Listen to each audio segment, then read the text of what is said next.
Toujours en compagnie de Victor Hérault et Eric Revel. Messieurs, je voulais vous faire réagir. Actualité chargée ce soir, puisqu'on apprend qu'un homme armé d'un couteau et menaçant un gendarme a été blessé juste avant 19h près de l'Arc de Triomphe à Paris. Un périmètre de sécurité a été mis en place à l'heure actuelle par les forces de l'ordre. Selon les informations d'Europe 1, l'assaillant serait connu des services judiciaires au titre de la radicalisation. On apprend également que le parquet antiterroriste a été saisi. Je vous propose d'écouter Laurent Nunez qui a réagi il y a quelques instants. Dans le cadre de la préparation du ravivage de la flamme à Paris, à l'Arc de Triomphe, où un homme, pour une raison qu'on ne connaît pas à ce stade, a tenté d'agresser avec semble-t-il, une arme blanche, enfin c'est plus que semble-t-il, c'était une arme blanche, des militaires de la gendarmerie et notamment de la musique de la gendarmerie qui préparaient la cérémonie. Et devant les gestes portés par cet individu qui a manifestement tenté de porter atteinte à leur intégrité physique, un des gendarmes a fait usage de son arme. Voilà, à date, je crois que la personne touchée se trouve dans un état très grave, mais je n'ai pas d'autres informations sur son état de santé. Et j'ai des faits tels qu'ils m'ont été rapportés, et j'ai tout lieu à penser que ces individus ont essayé d'attenter à la vie des gendarmes et que ceux-ci ont riposté dans un cadre qui me semble tout à fait légal et réglementaire. Et voilà pour les informations divulguées donc par le ministre de l'Intérieur, Victor Hérault. Ça nous rappelle une fois encore, malheureusement, que la menace terroriste est toujours maximale en France. Toujours cible la gendarmerie cette fois-ci. On ne sait pas encore pourquoi, mais cet individu s'est jeté sur la gendarmerie pour poignarder un gendarme. Elles sont nombreuses ces derniers temps, les informations qui nous viennent quotidiennement et qui viennent démentir les propos de Laurent Nunez, qui il y a 2 semaines disait faisons attention aux mots, nous ne sommes pas dans une France orange mécanique. Voilà, ces propos ont très mal vieilli, ça fait même pas 15 jours. Tous les jours, ce type d'événements nous viennent aux oreilles, viennent dans les radios, les télévisions, nous démontrer que ce qu'on appelle aussi abusivement à chaque fois des faits divers, alors pas sur cette antenne, mais sur trop d'antennes en France, l'accumulation de faits divers, au bout d'un moment, nous force à considérer qu'il y a peut-être un fait de société derrière, qu'il y a peut-être un phénomène, qu'il y a notamment ciblant la gendarmerie, qui, je le rappelle, a le monopole de la violence légitime, qu'on ne vienne pas me dire que le gendarme qui a tiré n'était pas dans son bon droit et qu'il n'aurait pas dû tirer, etc. La gendarmerie, comme la police, sont les seuls, et l'armée, sont les seuls à avoir le monopole de la violence légitime dans ce pays. Sauf que des gens, probablement, je ne parle pas de cette affaire-là, mais quand je parle de fait de société, le fait qu'on peut analyser, qu'on subit aujourd'hui dans notre société, concernant la gendarmerie, c'est le fait qu'on répète à longueur de journée que la police et la gendarmerie tuent. Résultat, des gens peut-être se disent il faut aller tuer la police et la gendarmerie. Ça, c'est un fait de société qu'il faut analyser vite, parce que si nous ne voulons pas arriver dans la France orange mécanique que Laurent Nunez balaie d'un revers de la main comme si c'était impossible que nous y allions, il va falloir prendre à bras-le-corps ces questions tout de suite de santé mentale, de sécurité. Ce sont des sujets primordiaux aujourd'hui. Alors, il y a quand même des informations qui nous parviennent. Le parquet antiterroriste a été saisi, Victor Hérault, et selon donc, les informations d'Europe 1 et de William Molinier, tout à l'heure, l'assaillant serait connu des services judiciaires au titre de la radicalisation. C'est très important. Sans doute qu'il en va de la responsabilité du ministre de l'Intérieur de manier l'euphémisme et d'être sans arrêt en dessous de la main. Mais d'après les informations du Figaro, se radicaliser, ça c'est officiel, aurait dit « il ne fallait pas tuer nos femmes et nos enfants ». Ça, ce sont les informations du Figaro.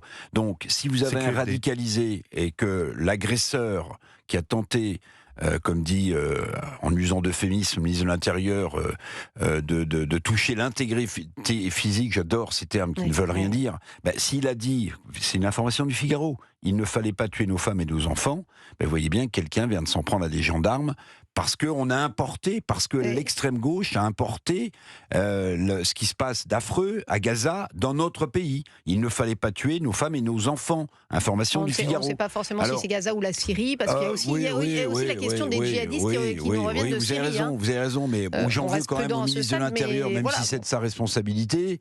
Si le Figaro a cette formule, il aurait pu la citer. Il dit qu'il n'a pas d'autres informations. Mon œil. Et c'est là qu'on voit aussi que les mesures, parce que vous le dites, il faisait l'objet d'une fiche pour radicalité. Il était donc suivi activement par les services de l'ordre et il devait pointer régulièrement au commissariat. Enfin, on voit bien qu'elle est pointée, arriver dans un commissariat pour pointer, signifier sa présence, n'empêche pas du tout d'aller se saisir d'un couteau et d'aller poignarder qui que ce soit ensuite dans la rue. Les mesures qu'on prend, mais parce que je les comprends, les policiers, les gendarmes, la justice sont tous débordés, tous. Il n'y a plus la place pour aucune affaire, il n'y a plus la place pour rien.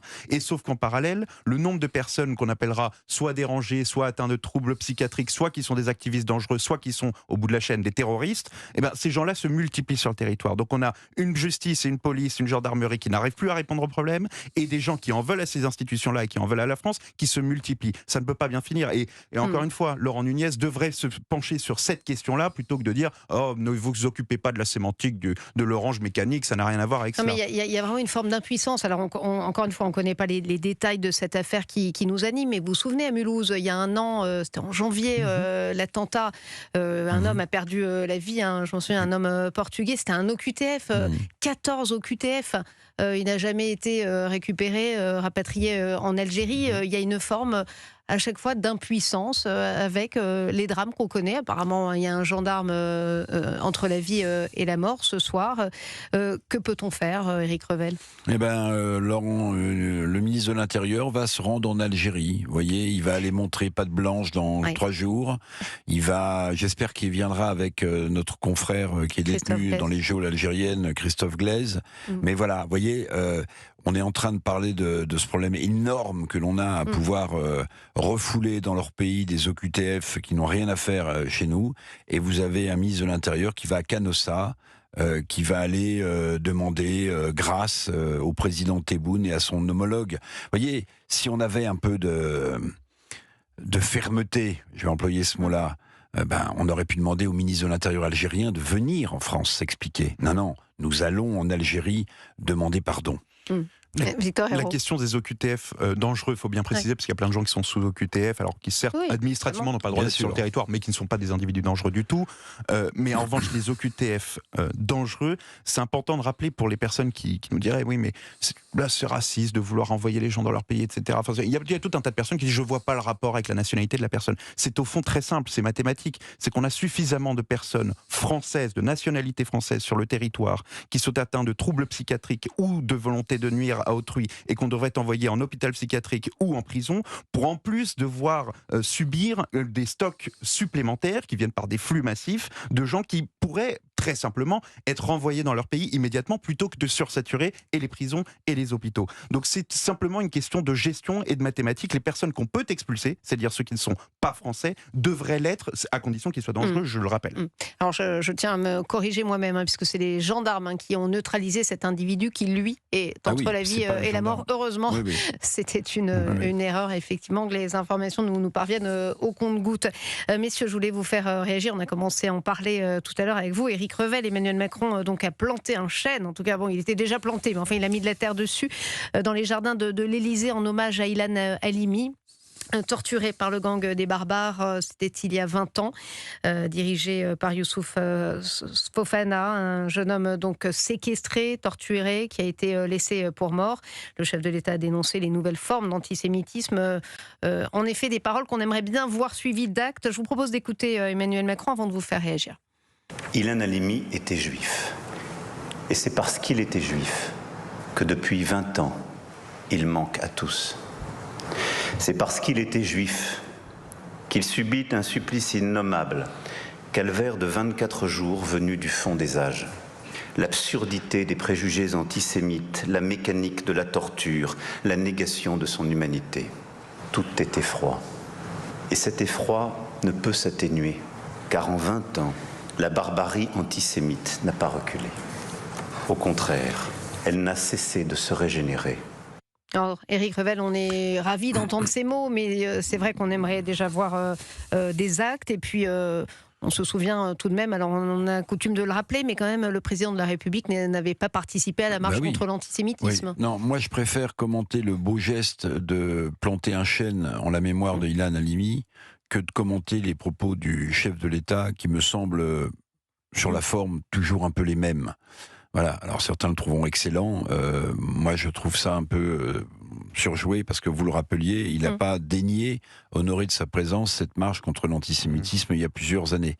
Mais regardez comme le symbole est fort de planter un arbre à la mémoire d'Ilan Halimi à l'Élysée. Pourquoi est-ce qu'il est fort ? Parce que des arbres plantés à la mémoire d'Ilan Halimi, il y en a eu plusieurs. Et ils ont été sectionnés. Ce sont des actes antisémites. Et le caractère antisémite n'a pas été retenu. Voilà, ce sont des actes antisémites que la justice a considérés comme le travail de bûcheron qui voudrait faire des planches avec des troncs d'arbres. Donc c'est juste scandaleux. Eh bien, il n'y a pas plus d'endroit sûr pour être certain que cet arbre ne sera jamais sectionné que le jardin de l'Élysée. Le symbole d'une république qui n'est plus capable de faire régner l'ordre et la loi, vous l'avez là. Bien sûr que le geste du président de la République est beau. Et bien sûr, mais c'est à l'Élysée. Enfin, c'est la moindre des choses. Mais c'était à l'Élysée qu'on le fait, parce qu'on a été incapable d'empêcher le tronçonnage de tous ces arbres qui avaient été plantés en mémoire d'Ilan Halimi ailleurs en France. Moi, je trouve que tout est symbolisé dans cette histoire. Et je vais vous faire écouter dans quelques instants, juste après la pub, un son d'Alexandre Arcadi, vous savez, qui avait fait un film justement sur cette terrible histoire. Eh bien, il a essayé de faire en sorte que ce film soit diffusé ce soir, mais il n'a pas eu beaucoup de retours. On en parlera dans quelques instants. Que fait le service public ? Eh oui. Et on parlait il y a quelques instants de cet hommage à la mémoire d'Ilan Halimi, ce chêne planté dans le jardin de l'Élysée ce matin. Le chef de l'État qui a dénoncé les nouvelles formes d'antisémitisme, qui a proposé l'inéligibilité des élus condamnés pour antisémitisme. Victor Hérault, ça vous paraît être une réponse quand même nécessaire, mieux vaut tard que jamais ? Je vais prendre le contre-pied total. Le contre-pied, mais alors total.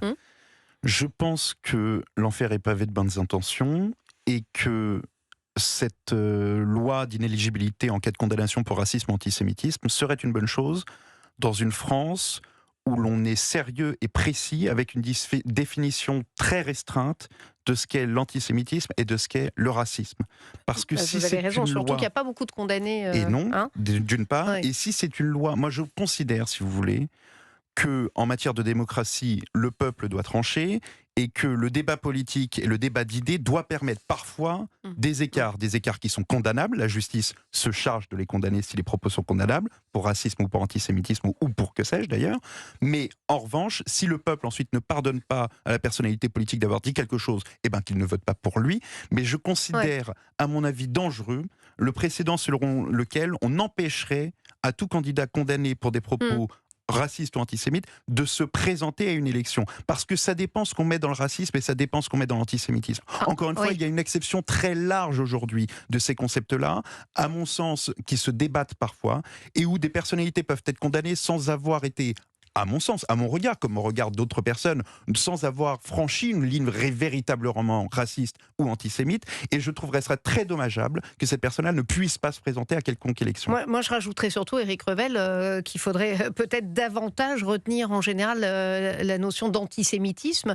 C'est vrai qu'il y a peu d'élus à ce jour. Je crois que d'ailleurs ils s'en vantent. À la France Insoumise, il n'y en a aucun qui a officiellement été vraiment condamné pour antisémitisme. Pourquoi est-ce aussi compliqué ? On parlait tout à l'heure quand même, dans un procès qui opposait Raphaël Enthoven à un député LFI, qui l'avait traité de passionnément antisémite, et Raphaël Enthoven avait eu gain de cause. Donc ça veut dire que la justice avait reconnu... vous voyez, Rima Hassan, Thomas Porte, ça n'arrête pas. Deux choses l'une, ou bien... Le caractère malin de ces gens fait qu'ils tutoient la ligne jaune, blanche, sans jamais la dépasser, ou alors, on peut considérer que la justice est bienveillante avec ce genre de dérapage. Donc vous avez raison, Stéphanie. Est-ce que les grands discours d'Emmanuel Macron sont suivis d'actes précis sur ce sujet qui fracture un peu plus la société française ?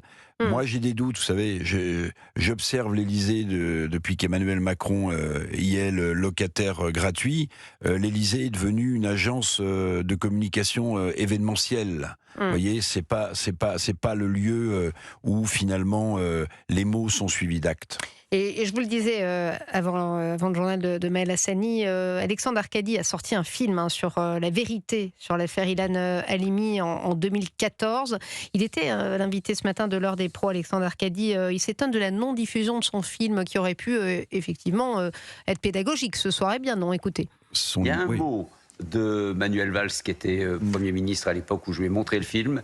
Il m'a dit ça risque de ne pas, tu ne risques de ne pas attirer des foules dans les salles parce que ce film est un miroir dans lequel on n'a pas envie de se regarder. Il faut que les jeunes des lycées puissent voir ce film. Écoutez, aucune chaîne aujourd'hui. Mais c'est ce soir qu'il devrait être passé. Mais voilà, le service public devrait le passer. J'ai même proposé le film d'être diffusé gratuitement. Je suis producteur du film. J'ai offert le film. Et ils veulent pas le passer. Et personne ne l'a passé. Mais c'est incroyable, Éric Revel. Enfin, j'ai pas de mots. Comment vous expliquez ça, vous? La lâcheté. Comment, si vous ne cultivez pas la mémoire des événements, fussent-ils aussi dramatiques que la mort de ce jeune garçon qui, pendant 24 jours, a été torturé, cette histoire est un cauchemar de A à Z. On lui laissait même plus, disait Alexandre Arcadi ce matin, la possibilité d'aller aux toilettes. Enfin, je ne sais pas si vous voyez dans quel état. Bon, si on ne cultive pas la mémoire en proposant des livres, des films, pour rappeler le martyre qu'a vécu ce jeune garçon, eh bien en fait, ces gens qui refusent de diffuser et d'en parler invisibilisent non seulement le martyre de ce garçon, mais leur lâcheté politique fait qu'ils ne voudraient pas susciter de réaction. Vous voyez, c'est d'une lâcheté absolue. Oui, et moi j'entends ici ou là, je vous assure, parfois, peut-être même nous reprocher, nous médias, en tout cas ici je précise, oui, on parle beaucoup d'antisémitisme, etc. Je voudrais quand même juste répondre par un chiffre. Les actes religieux, c'est 62% des actes anti-juifs, 31% d'anti-chrétiens et 7% d'actes anti-musulmans. Je crois qu'il n'y a pas d'autre manière de répondre, Victor Hérault. Progression, alors notamment depuis le 7 octobre, mais en vraie progression, parce qu'il y a différentes formes d'antisémitisme, et il faut l'analyser précisément, mais du cliché jusqu'à la haine la plus pure. Mais même le cliché peut, par effet boule de neige, engendrer tout un tas de malheurs derrière. Et on parlait tout à l'heure de discours politique, alors je ne citerai pas son nom pour éviter de lui faire un mauvais procès, mais lorsqu'une personnalité politique de la France Insoumise parle des dragons célestes qui sont une référence à un manga qui s'appelle One Piece, où des personnages qui sont des dragons célestes sont d'une élite supérieure qui domine le monde. Voilà, c'est comme ça qu'ils sont présentés dans le manga. Lorsqu'il évoque les dragons célestes pour parler des Juifs, pardonnez-moi, j'y vois, et je ne pense pas être le seul, un cliché antisémite. Et ce cliché antisémite-là, je ne dis pas que ce député-là passera à l'acte. Je dis, il y a des gens qui écoutent ce député. Et vous avez vu, même dans le cadre de l'affaire Epstein, ça revient. Vous avez vu la réaction de Rima Hassan. Le Parisien fait un article sur les liens avec la Russie et l'affaire Epstein. Et la réaction de Rima Hassan, c'est oui, c'est pour faire oublier les liens avec le Mossad. C'est QFD. Éric Revel. Non, mais Rima Hassan, qui est députée européenne, n'a qu'un seul chemin politique, c'est celui de taper sur Israël. Évidemment, on ne peut pas nier que le peuple gazaoui a souffert. Personne ne peut le nier, personne. Mais si vous voulez, quand vous êtes députée européenne et que vous représentez la France au Parlement européen de Strasbourg, moi j'aurais aimé que Madame Rima Hassan nous donne son avis sur la crise des agriculteurs. Vous voyez, un peu naïvement, qu'elle nous donne son avis sur le traité du Mercosur. Regardez Fessenheim, elle ne savait même pas ce que c'était. Mais bien sûr que non. Donc ces gens ne sont pas là. Ils ne sont pas là pour servir la France comme députés européens au Parlement de Strasbourg. Ils sont là pour libérer une propagande qui est toujours à sens unique. D'autant qu'on peut dire quand même qu'on doit avoir le droit, par souci d'honnêteté intellectuelle et d'analyse sérieuse, de pouvoir mentionner les liens de Jeffrey Epstein, que ce soit avec la Russie, que ce soit éventuellement avec le Mossad ou avec Israël, que ce soit avec quelques pays ou quelques personnalités que ce soit. Le problème, c'est quand une personnalité politique, députée européenne, qui n'a de cesse de parler d'Israël, ne s'attarde que sur ce lien-là et ne revient qu'à ce lien-là, comme si c'était la seule chose qui comptait dans cette affaire. Est tellement tentaculaire qu'il y a des liens avec absolument... Comme si le lien de Jeffrey Epstein avec, que ce soit ou la communauté juive ou Israël ou le Mossad, était la seule chose choquante ou intéressante ou importante dans ce dossier-là. C'est là qu'on sent l'antisémitisme. Il y a un papier très intéressant de Sophia Aram dans le Point là-dessus, justement, en expliquant que cette affaire concentre un petit peu tout ce qui est inflammable et qu'en plus Epstein était juif, et etc. Forcément avec toutes les réactions que ça suppose. D'ailleurs, quel est votre regard, Éric Revel, sur cette affaire tentaculaire qui occupe occupe quand même beaucoup de nos médias, hein, qui a l'air de fasciner. Écoutez, on va voir, il y a 3 millions de documents qui ont été publiés, il en resterait encore 200, 300 000, je crois, si ma mémoire est bonne. On va voir si tout va être épluché, si tout sera révélé, mais vous savez ce que ça donne quand même comme sentiment.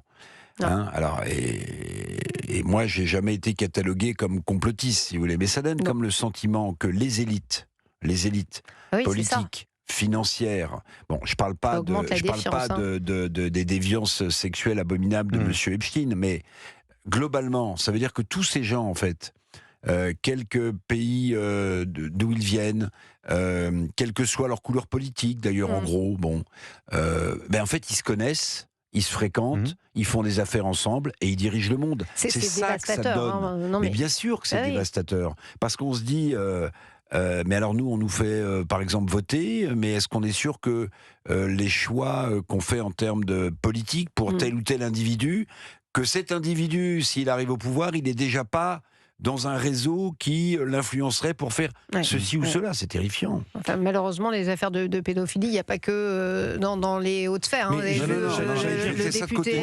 insoumis Cottineau... Mais l'impression que ça donne, c'est que le monde est dirigé. Mais je pense qu'il y a... autant je comprends parfaitement le propos d'Éric, qui d'ailleurs trouve une résonance particulière aujourd'hui. Beaucoup de gens qui disent voilà, les élites qui nous dominent sont pédophiles et traînent dans des affaires d'argent et se protègent toutes entre elles.